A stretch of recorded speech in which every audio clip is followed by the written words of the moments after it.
How's it going, everybody? Welcome to the Great Game of Thrones Nerd Off, the spoiler cast, where me and Ellen get together each week to talk about the latest episode, talk about that bit where Cersei dies, in the bit back to life, all the exciting stuff. So if you haven't seen the new episode yet, turn the show off now, pretend you didn't hear. Come back when you've watched it.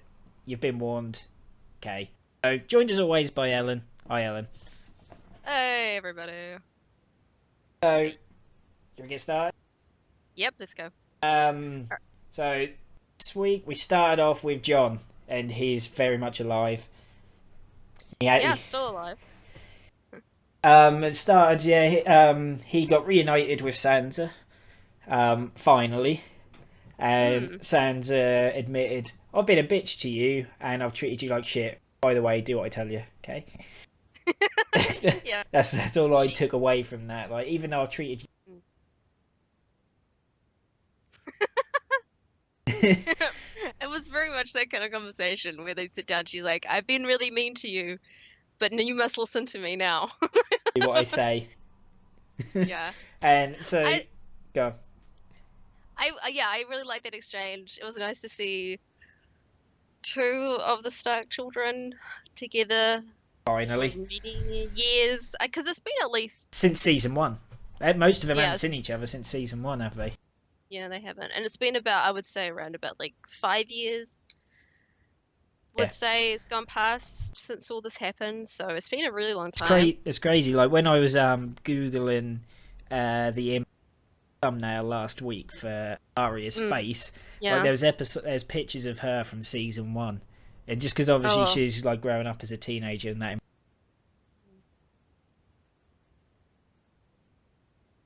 Yeah. That's Sansa a bit of a tangent. looks so different. It's true, yeah, they do look so different. They look so much more grown up, especially because like they just look all just because if you like compare the images, even like if you're talking about like Sansa and just like Jon and stuff, like there's been this kind of graying of the color palettes over the time and in every single like season. Yeah, very much so. But their conversation was really good. She was trying to convince him that it's time for them to take back Winterfell. And he's just not having any of it. Shall we group all of this together? Yeah, let's talk about it together. So, in terms of that plotline, this episode actually, after us moaning that everything kind of needs to get a shift on, everything gets a shift on. So, So the creators of Game of Thrones, thank you for watching and listening to us. We appreciate it. I'm glad that you agree with us and decided to take action. Saying that I wasn't very pleased with your writing. You did well this week. Congratulations. We've got a lot of pull on the internet these days. Yeah, I know, we got a lot of pull. But so we had that scene, and then talk about why she happened at Winterfell. Yeah, we'll talk about what happened at Winterfell. So we have one very brief scene at Winterfell, where Osha, who is Rickon's minder, I guess, to a certain extent, after the they left Hodor. Who's sort of been looking up. Yeah. They're back at Winterfell. Ramsay Snow, Ramsay Bolton, has them. He invites her, or forces her, I guess you would say, to be escorted to his room, and she seems to think that she can kind of weasel her way out of the situation by kind of appealing to him very sexually and aggressively, but he seems to catch on to her tricks, and he says to her basically that he knows that this is how she got away the first time with the boys from Winterfell, from Theon, and Theon told him all about her tricky ways, and as she has his hand down his pants and is reaching for a knife, he stabs her in the neck, and Osha is now no more. Yeah, this is true. She's pegged it, so that's another loose end tied up. So it's just Rickon there, I believe, isn't it? Yep, Rickon and some of the Bannermen from the north and the Bolton forces. Yep, that's about it. So then we jump back up to Winterfell, and this is towards the end of the episode where I said from what happened this week. And Jon receives a letter from Ramsay saying, "We've got Rickon, give me back Sansa, or I'm going to fuck you all." Yep, pretty much. That's the general. So basically, fight anyone anymore.